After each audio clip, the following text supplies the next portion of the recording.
온보딩 프로세스 체크리스트. 온보딩 프로세스의 필요성은 4%의 직원은 출근 첫날의 부정적인 경험으로 인해서 입사 즉시 퇴사한다. 또한 상당수의 영업 담당자는 입사 후에 6개월 이내에 퇴사한다. 25명 중에 1명의 직원은 온보딩 프로세스의 부족으로 인해 퇴사한다. 이상의 내용은 데일 카네기 트레이닝의 글로벌 조사 기록이다. 첫인상은 매우 중요하다. 흔히 사람에 대한 첫인상은 불과 몇 초 만에 결정된다고 한다. 반면에 부정적으로 형성된 첫인상을 긍정적으로 바꾸기 위해서는 상당히 오랜 시간이 필요하다.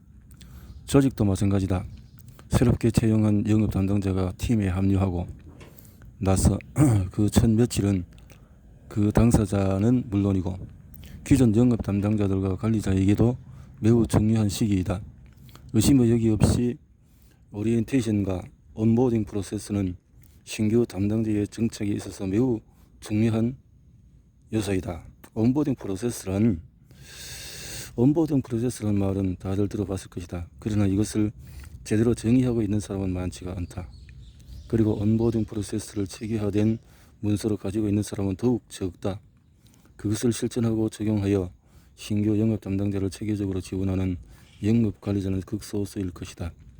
온보딩 프로세스를 무엇이라고 정의하는가에 따라서 그에 대한 실천 전략도 달라진다.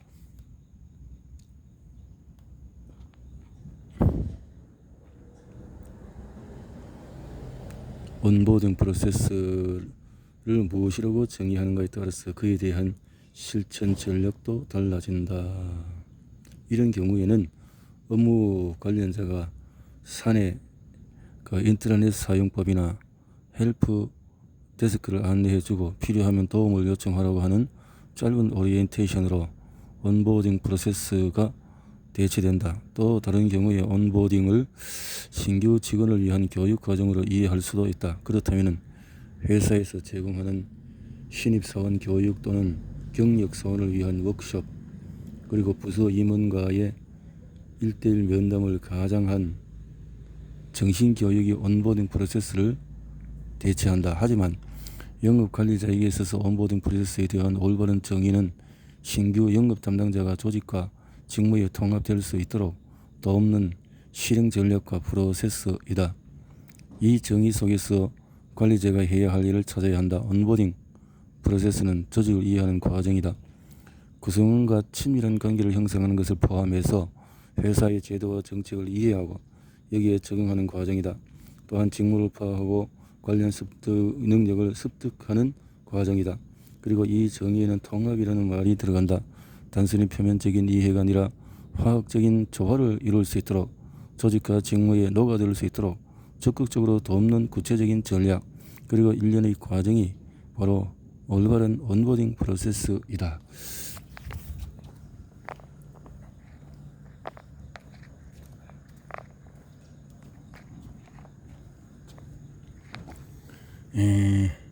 온보딩 프로세스는 언제부터 시작되는 것일까?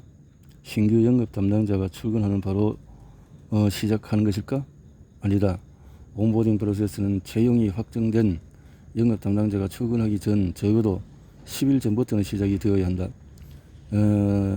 그리고 조직마다 다를 수는 있지만 일반적인 경우에 온보딩 프로세스는 최소 입사일로부터 90일까지는 가동되어야 한다. 입사일부터 90. 먼저 입사 10일 전부터 입사 당일까지 프로세스 체크 포인트.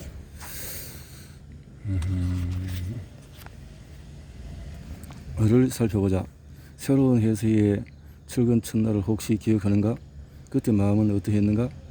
기도되기도 하고 설레기도 하고 다소 불안하기도 했던 기억이 있을 것이다. 신규 입사자가 출근하는 첫날에 그가 일할 자리와 필요한 최소한의 도구, 그리고 환영하는 사람들이 있어야 한다. 먼저 기본적으로 시스템 셋업이다. 첫 출근 이전에 신규 영업 담당자에게 연락해서 이메일 주소로 사용할 이름과 명함에 기록할 연락처 등을 확인한다. 그래서 출근 첫날에는 영업 담당자의 명함이 이미 준비되어 있어야 한다. 사내 인터넷 아이디가 이미 개통되어 있어야 하고 책상이나 문고류 같은 기본적인 물품이 깔끔하게 갖춰져 있다면 더욱 좋다. 그리고 환영과 축하이다.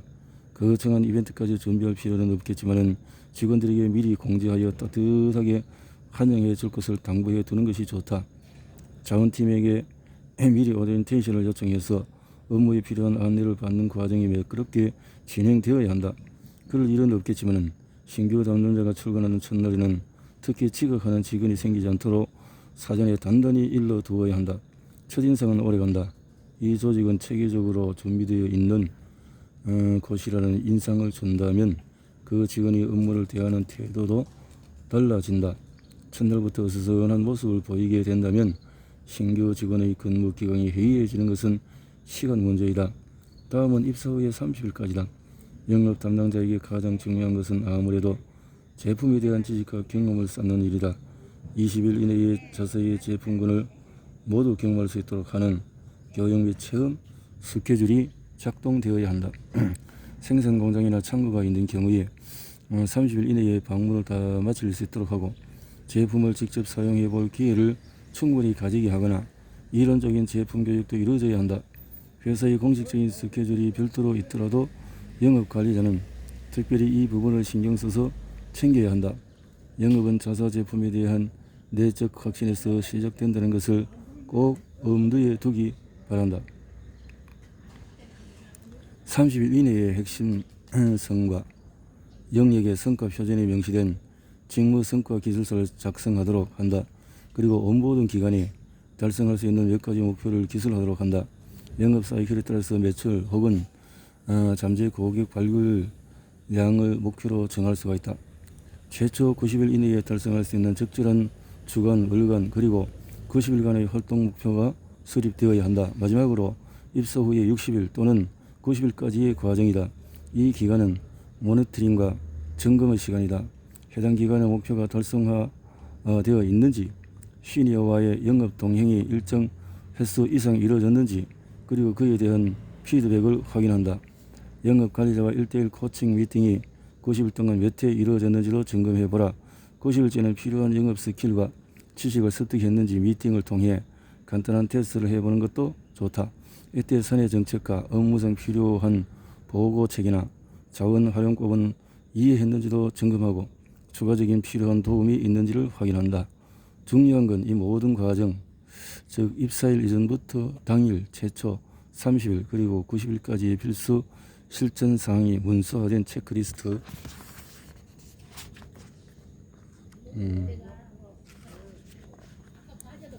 계속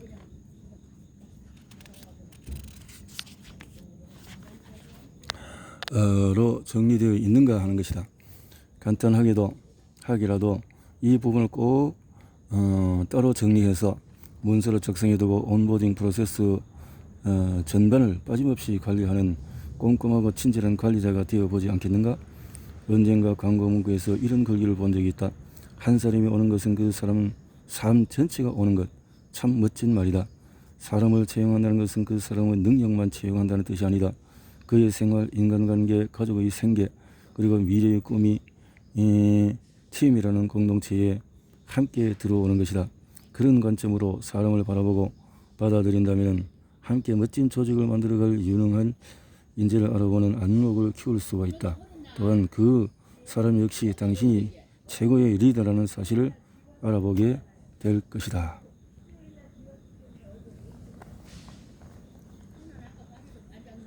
15장 조직을 키우고 노하우를 공유하는 법.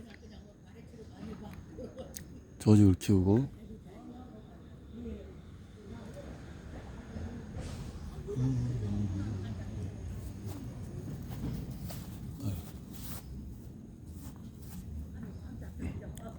노하우를 공유하는 법은 의학 드라마를 보면 빠지지 않고 등장하는 장면이 있다. 바로 주인공 의사가 동료 의사들 앞에서 사진 슬라이드를 넘기면서 환자의 특이사항과 수술 과정을 프리젠테이션하는 장면이다.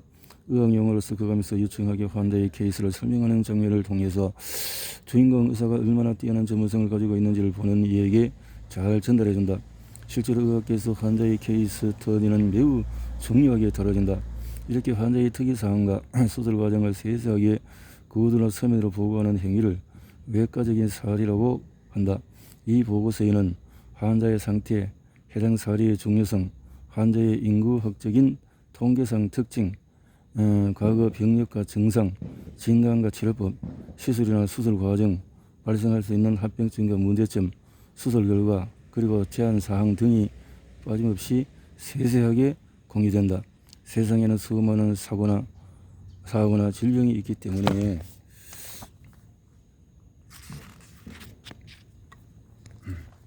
이러한 사례 공유를 통해서 의사들은 특이한 상황에서도 잘 대처해 나갈 수 있는 것이다. 이런 케이스 스터디는 자세히 공유되고 종류별로 보관되고 실제 치료에 소중한 참고 자료가 된다. 비즈니스에도 이와 같은 작업이 필요하다. 고객의 상황, 고객사의 특징, 니즈, 접근 과정, 제안한 솔루션, 협상 과정, 사후 관리에서 발견된 문제점 등 외과적인 사례 보고처럼 각각의 성공과 실패 사례가 낱낱이 정리되어 있다면 매우 귀중한 자료가 될 것이다. 하지만 실제로 이러한 보고 활동을 성실하고 꾸준하게 수행하는 영업 조직은 많지가 않다. 물론 영업 교육에는 우수 사례 공유를 많이 한다. 하지만 해당 사례를 체계적으로 정리하여 일종의 표준화된 지침을 도출하기보다는 영업에 성공한 사람이 자신이 어떻게 성공했는지 들려주는 수준에 그치는 경우가 대부분이다. 영업에서의 우수 사례 공유는 실제로 유사한 문제를 해결하기 위한 매뉴얼 정립을 목표로 하기보다는 영업 우수자들의 성공 스토리를 통해 영업 담당자들의 동기를 부여하는데 그 목표를 두는 경우가 많다.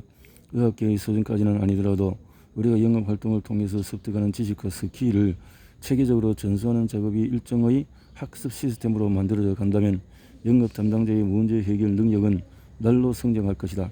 영업이란 본질적으로 타인의 문제를 해결함으로써 대가를 받는 행위이다. 우리가 학습 시스템을 점검하고 보완함으로써 영업 담당자의 문제 해결 능력을 지속적으로 업그레이드하는 것은 영업 성과를 향상시키는 데 반드시 필요하다.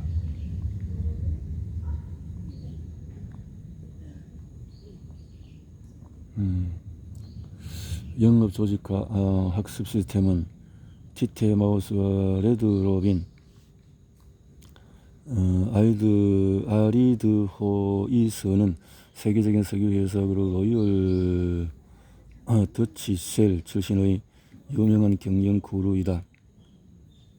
그의 저서 살아있는 기업 100년의 기업에서 우유병 이야기를 통해서 지식의 개방과 공유의 중요성을 역설했다. 그 이야기는 이러하다. 1900년대 초에 영국에서는 집집마다 우유를 배달하는 서비스가 제공되기 시작했는데 당시에는 마개가 없는 우유병을 사용했다. 영국의 볼세 종에는 티티 마우스와 레드로빈이라는 종이 있는데 이 두 종류의 벌새는 막이 없는 우유병에 접근해서 맛있게 우유를 먹을 수 있었다. 그러나 2차 세계대전이 발발한 후에 기술이 발달하면서 우유병을 봉할 수 있는 알루미늄 마개가 개발되었고 이제 티티마우스와 레드로빈은 우유를 쉽게 먹을 수 없게 되었다. 먹이 공급이 단절될 위기에 처한 새들은 개별적으로 마개를 뚫는 방법을 터득하기 시작했다. 그런데 일정 시간이 흐른 후에 티티마우스는 더욱 왕성한 번식을 한 반면 레드로빈은 개체 수가 현저히 감소했다. 과학자들의 분석 결과 티티마우스는 무리를 지어서 서로 소통하는 방식을 취해서 마개를 뚫는 방법을 동족에 전파할 수가 있었지만 레드로빈은 자신의 영역을 중시하며 의사소통의 폐쇄적인 습성을 보였다. 개별 개체로는 레드로빈이 더 우수한 종이다. 하지만 티티마우스는 지식과 노하우를 적극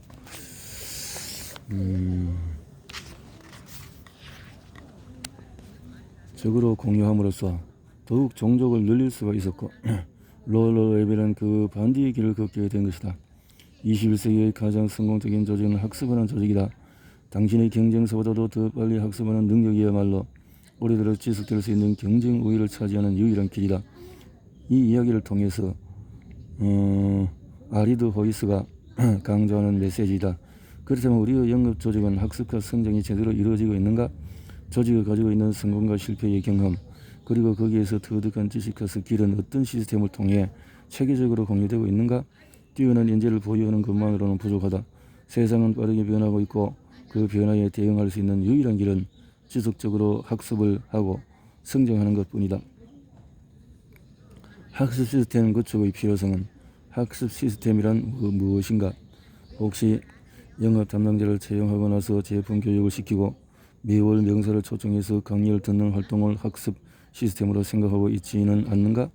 물론 이런 활동도 상당히 도움이 된다. 하지만 그것은 경쟁자들도 다 하는 것이다. 무엇보다도 시스템은 이벤트가 아니다.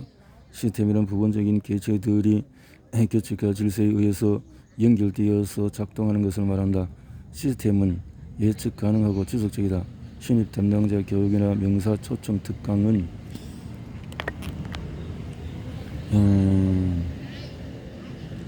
교육의 한 요소일 수는 있지만 학습 시스템은 아니다. 영업 조직에 있어서 학습 시스템이란 영업 담당자의 역량을 증진할 수 있는 일련의 활동 및 자원의 집합 체계이다. 여기에는 교육, 훈련, 강좌, 사례 공유, 자료 축적, 멘토링 등 많은 요소가 존재한다. 많은 활동이 있지만 우리 조직에 꼭 필요한 몇 가지를 선택하여 체계적으로 조합해 자기만의 학습 시스템을 구축한다면 예측 가능하고 지속적인 영업력의 향상을 기대할 수 있다. 혹시 영업은 누구나 쉽게 시작할 수 있는 일이라고 생각하는가? 관리직이나 사무직으로 경력을 쌓아가다가 실직하게 되면 영업사원으로 일을 하는 사람도 있다. 실제로 인맥과 가격 할인만으로 영업이 이루어지는 분야도 많기 때문에 영업직이라고 하면은 아직도 비즈니스 전문가라기보다는 단순 판매직으로 인식되기도 한다. 하지만 절대 그렇지 않다. 영업이야말로 공부가 많이 필요한 분야이다. 제품에 대한 지식은 기본이고 산업 전반에 대한 지식, 영업 스킬의 습득, 비즈니스에 대한 안목, 그리고 인간에 대한 이해까지 필요하다. 그래서 영업인은 지식의 폭을 철학과 역사 등 인문학의 영역까지 넓혀야 할 필요가 있다.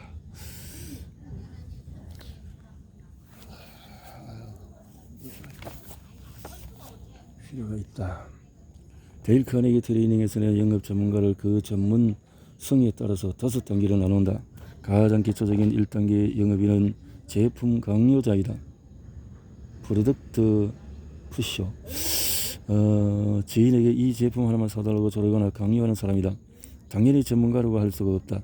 이런 영업인들 때문에 사람들이 영업직에 대한 부정적인 인식을 가지게 된다. 2단계는 할인 선호자이다. 프라이스 토크. 가격만으로 흥정하는 사람.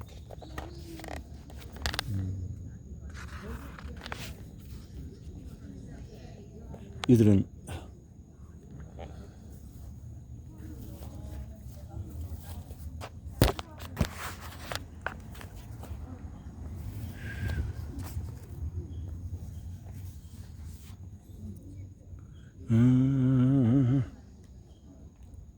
소리.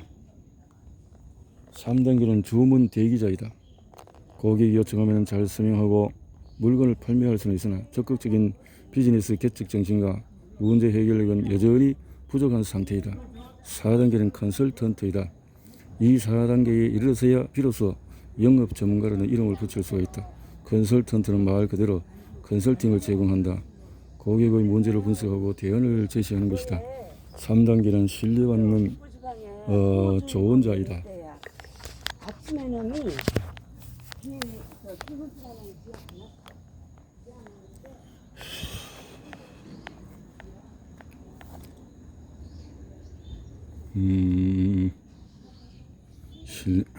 그 분야에 있어서는 이 사람이 가장 전문가이기 때문이다. 사람들은 그를 통해서 해결책을 받기를 원한다. 5단계 영업 담당자는 고객과 깊은 신뢰관계를 형성할 수 있고 진정한 파트너십을 경험한다. 때로는 고객으로부터 진심 어린 존경과 감사를 받는다. 그 분야의 전문가임을 인정받기 때문이다. 영업 담당자는 최소한 4단계 컨설턴트 이상이 되어야 한다. 그래서 영업 담당자는 그 어떤 직업인보다도 공부를 많이 해야 한다. 또한 어떤 집단보다도 학습과 성장이 중요한 것이 바로 영업 조직이다. 문제는 영업 담당자는 늘 바쁘다는 것이다. 영업 관리자 역시 바쁘다. 아이러니하게도 영업 조직이야말로 학습이 정말 필요한데 의외로 가장 교육이 부족하다. 영업 담당자는 실적 마감하기도 바쁜데 언제 공부를 하냐면서 볼멘 소리를 한다. R&D 부실한 기업이 지속적으로 성공을 이어갈 수 있을까?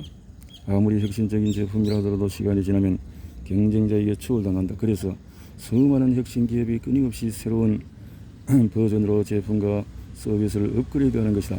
영업은 그 혁신 경쟁의 최접점에 있다. 영업 담당자가 고객과 나누는 말과 행동에는 새로움과 품위 그리고 전문성이 묻어나야 한다. 제품에 대한 공부, 영어 커뮤니케이션 스킬에 대한 연습, 그리고 나아가 인문 사회 전반에 걸친 폭넓은 지식 습득을 게을리하지 않는 조직만이 영업자를 신뢰받는 좋은 자로 성장시킬 수가 있다.